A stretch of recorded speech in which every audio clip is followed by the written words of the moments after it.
ସର୍ବପ୍ରଥମେ ଓଡ଼ିଶାର ଦର୍ଶକ ବନ୍ଧୁମାନଙ୍କୁ ମୁଁ ଏତିକି ଜଣେଇବା ପାଇଁ ଚାହୁଁଛି ମୁଁ ଯେଉଁ ଚରିତ୍ରରେ ଅଭିନୟ କରୁଛି ଯାହା ଭୁଲ ଅଛି ସେଇଟା ମୋତେ ଆପଣମାନେ କମେଣ୍ଟସ୍ ଜରିଆରେ ହଉ ଆପଣମାନଙ୍କ ମିଡ଼ିଆ ଜରିଆରେ ହଉ କୁହନ୍ତୁ।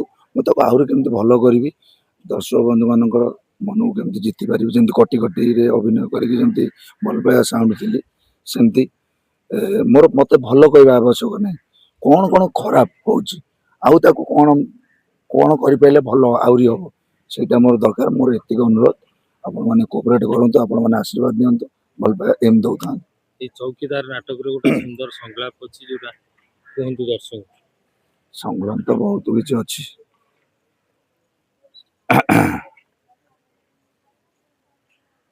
ସେ ହିରୋଇନ୍ କି ଗୋଟେ ଡାଇଲଗ ଅଛି, ତୋ ସ୍ୱପ୍ନକୁ ଭାଙ୍ଗି ଚୁରମାର କରିଦେବି, ତୋ ହୃଦୟ ଭିତରେ ଇନଷ୍ଟଲ ହେଇଥିବା ଜଗନ୍ ନାମର ଆପକୁ ମୁଁ ସବୁଦିନ ପାଇଁ ଅନଇନଷ୍ଟଲ କରିଦେବି, ଏଇଟା ତତେ ମୋର ଚ୍ୟାଲେଞ୍ଜ। ଏମିତି ଚୌକିଦାର ନାଟକରେ ଗୋଟେ ନେଗେଟିଭ ଚରିତ୍ର, ମନରେ ଭୟ ନାହିଁ ଯେ ପୁଣି ଦର୍ଶକଙ୍କର ଆକ୍ରୋଶର ଶିକାର ହେବାକୁ ପଡ଼ିବ। ଦେଖନ୍ତୁ ଚରିତ୍ରଟା ଏବେ ତ ଜଷ୍ଟ ଷ୍ଟାର୍ଟିଂ ହେଲା, ଆଉ 2-4ଟା ଷ୍ଟେଜ ପରେ ସବୁ ଜାଣିଗଲା ପରେ ଭଲସେ ତାପରେ ଆମର ନିଜର କିଛିଟା ଟ୍ୟାଲେଣ୍ଟ ଦେଖେଇବାକୁ ପଡ଼ିବ। କାରଣ ଏବେ ତ ମାନେ ଯେତେବେଳେ ବହୁତ ଗୁଡ଼ାଏ ଲଗାତାର ସିନ୍ ଗୁଡ଼ା ଅଛି ଯୋଉଟାକି ଡ୍ରେସ୍ ବି ଚେଞ୍ଜ କରି ହେଉନି। 3 ନମ୍ବରର 3ଟା ସିନ୍, ତାପରେ 4, ତାପରେ 5, ତାପରେ 8, 9, 10, ତାପରେ 12, 14 ଏମିତିଆ ଲଗାତାର ସିନ୍ ଗୁଡ଼ା ଅଛି। ତେଣୁକରି ଟିକେ ନାକୁ ହାବିଟ୍ ହେଇଗଲା ପରେ ଗୋଟେ କଳାକାରର ସବୁବେଳେ ଏମ୍ ଥାଏ କେମିତି ନିଖୁଣ ଭାବେ ସେ ଚରିତ୍ରଟାକୁ ଚିତ୍ରଣ କରିବା। ସେଇଟା କଲେ ହିଁ ଲୋକମାନଙ୍କର ହୃଦୟକୁ ଛୁଇଁବ।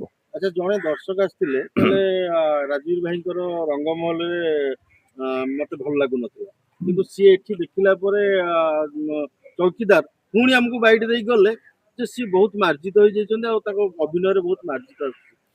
ଦେଖନ୍ତୁ ଫିଲ୍ମ ପ୍ଲାଟଫର୍ମରୁ ଯେତେବେଳେ ମୁଁ ଏଠିକି ଆସିଲି ବହୁତ ଲୋକ କଟି କଟିରେ କିନ୍ତୁ ବହୁତ ପସନ୍ଦ କରୁଛନ୍ତି। ଆଉ କଟି କଟୁ ଯୋଗୁଁ ହିଁ ଏଇ ଯୋଉ ଯାତ୍ରା କେଶରୀକି ଦେଖିବା ପାଇଁ ଆସୁଛନ୍ତି। ସେଥିପାଇଁ ମୁଁ ଚିରଋଣୀ ଦର୍ଶକ ବନ୍ଧୁମାନଙ୍କ ପାଖରେ, ତାଙ୍କର ଯୋଉ ଭଲ ପାଇବା, ତାଙ୍କର ଯୋଉ ଆଶୀର୍ବାଦ, ସେ ଭଲ ପାଇବା ଯୋଗୁଁ ମୁଁ ରିଟର୍ନ ପୁଣି ଆସିଛି। କାରଣ ମୁଁ ଯୋଉଟାକି ଡିସାଇଡ୍ କରିଥିଲି ମୁଁ ଆସିବିନି ଏ ବର୍ଷ, ବହୁତ ଗୁଡ଼ାଏ କାମ ଅଛି। ଗୋଟେ ପଟେ ଟଙ୍କା, ଗୋଟେ ପଟେ ଯୋଉ ସ୍ନେହ ଶ୍ରଦ୍ଧା ଭଲ ପାଇବା, ସ୍ନେହ ଶ୍ରଦ୍ଧା ଭଲ ପାଇବା ଆଗରେ ଟଙ୍କାର ମୂଲ୍ୟ କିଛି ନାହିଁ ଆଜ୍ଞା। 15 ଦିନ ଯେତେବେଳେ ମୁଁ ଡିସାଇଡ୍ କରିଥିଲି ମୁଁ ଆସିବିନି, ସେତେବେଳେ ତ ସବୁ ପାର୍ଟିମାନେ ସବୁ କଭରେଜ କରିଦେଇଥିଲା, ଅଲରେଡି ଫୁଲଫିଲ୍ ହେଇଯାଇଥିଲା, ମାନେ ଚୁଜ୍ କରିଦେଇଥିଲେ କଳାକାରମାନଙ୍କୁ। ଲାଷ୍ଟ ଏଣ୍ଡିଂ ପଏଣ୍ଟରେ ଯେତେବେଳେ ମୋ କେଶରୀର ଓନର ମୋତେ କଣ୍ଟାକ୍ଟ କଲେ, ସେଇ ଟାଇମରେ ମୁଁ ସେଇ ଯୋଉ ଭଲ ପାଇବା ଜିନିଷଟା ଯୋଉ ମିଳିଛି ମୁଁ ତଡ଼ପୁଛି। ନାଇଁ ମୁଁ ମାନେ ଯୋଉ କହନ୍ତିନି ଗୋଟେ ଜେଲରେ ପଶିକି ରହିଲା ଭଳିଆ ଓଡ଼ିଶା ସାରା ଲୋକମାନଙ୍କର ଯୋଉ ଭଲ ପାଇବାଟା ମିଳିଛି, ମୁଁ ଘରେ ରହିଗଲି, ମତେ ଆଉ ମାନେ ଗୋଟେ ଜେଲରେ ବସିକି ରହିଲା ଭଳିଆ ଲାଗେ। In that time Keshari owner ଯିଏକି ଦିଲ୍ଲୀପ କୁମାର ସ୍ୱାଇଁ ସାର୍ ଫୋନ୍ କରିଦେଲେ, ଯାଉ ସେ ତ ଲୋକାଲ ଓନର, ମୋର ଯାହା କଣ୍ଡିସନ ଥିଲା ସେ ବି ଏଗ୍ରି ହେଲେ, ଏଣ୍ଟ୍ରି କଲେ, ସେଟା ଭଗବାନଙ୍କ ଆଶୀର୍ବାଦ। ଆଜ୍ଞା, ଅଜା ଆମେ ବି ଆସିଥିଲେ ବୋଧେ ଦେଖିବା ପାଇଁ ପ୍ରଥମ ଥର, ଆଉ ଥରେ ଆସିବେ, ଏଇ 4 ଦିନ ତଳେ ଆସିଥିଲେ।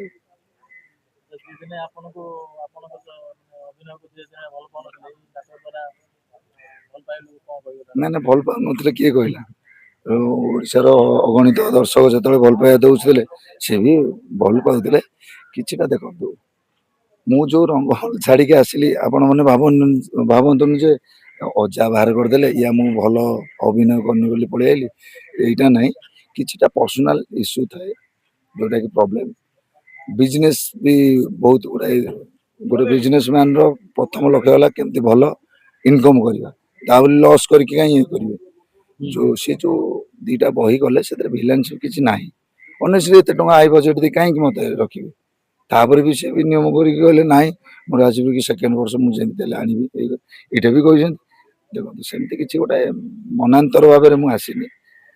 ପ୍ରାୟ ଦର୍ଶକ ବନ୍ଧୁ ମାନଙ୍କର ଡିମାଣ୍ଡ ଯେ ଏତେ ଭଲ କରୁଥିଲ କାହିଁକି ରଙ୍ଗମହଲ ଛାଡ଼ିଲ, କଣ ଗୋଟେ ହେଲା କି କଣ? ସେମିତି କିଛି ନାହିଁ। ଦର୍ଶକ ମାନଙ୍କର କହିବା ଅନୁସାରେ ରାଜବୀର ଭାଇ ନିଜକୁ ନିଜ ଅଭିନୟରେ କିଛି ଚେଞ୍ଜେସ୍ ଆଣିଛନ୍ତି କି? ସେଇଟା ତ ମୁଁ କହିପାରିବିନି, କିନ୍ତୁ ମୁଁ ସତ ଚେଷ୍ଟା କରୁଛି ଭଲ କରିବା ପାଇଁ।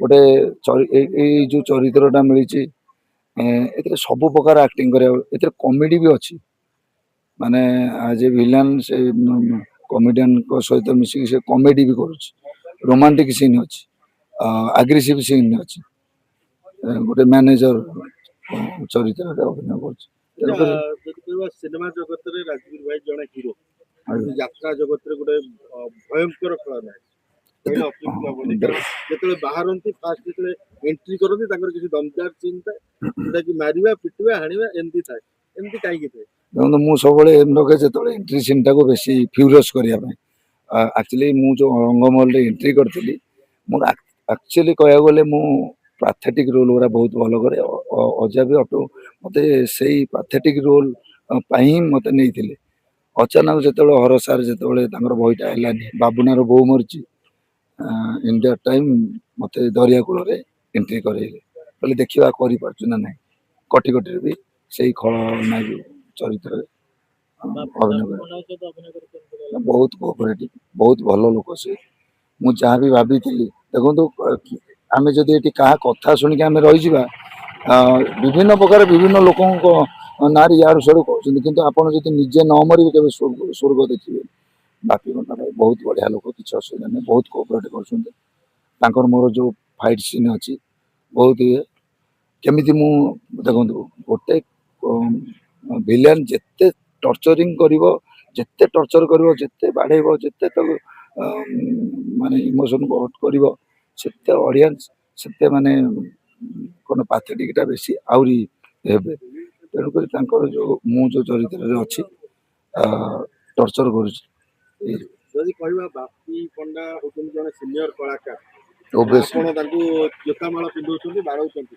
ପଛରେ ଭାବିଛନ୍ତି ନା ନାଇଁ ସିନ୍ ସରିଲା ପରେ ନାଇଁ ନାଇଁ ବାପି ଅଣ୍ଡା ଭାଇ ବି ସେ ଆଗରୁ ବି ମୋତେ କହିଛନ୍ତି ନାଇଁ ସେଠି କମ୍ପ୍ରମାଇଜ ନାହିଁ ତୋ ଚରିତ୍ର ଯା ସେଇଟା ହିଁ କରିବୁ ଦେଖନ୍ତୁ ଚରିତ୍ରରେ ତ ସେଇଟା କରିବାକୁ ପଡ଼ିବ ନା ଆଉ ଲୋକମାନଙ୍କୁ ପାଖରେ ଆମେ ଆଇଛୁ ଚରିତ୍ରଟାକୁ ନିଖୁଣ ଭାବେ ଚିତ୍ରଣ କରିବା ପାଇଁ ତେଣୁକରି ସେଇ ପେଣ୍ଡାଲକୁ ପଳେଇଲା ପରେ ଯାହାର ଯେଉଁ ଚରିତ୍ର ସେ ସେଇ ରୂପରେ ପଳେଇ ଆସନ୍ତି ଜଷ୍ଟ ଓହ୍ଲେଇଲା ପରେ ପୁଣି ବଡ଼ ଭାଇ ମୁଣ୍ଡିଆ ମାରିକି ରହୁ ଧନ୍ୟବାଦ।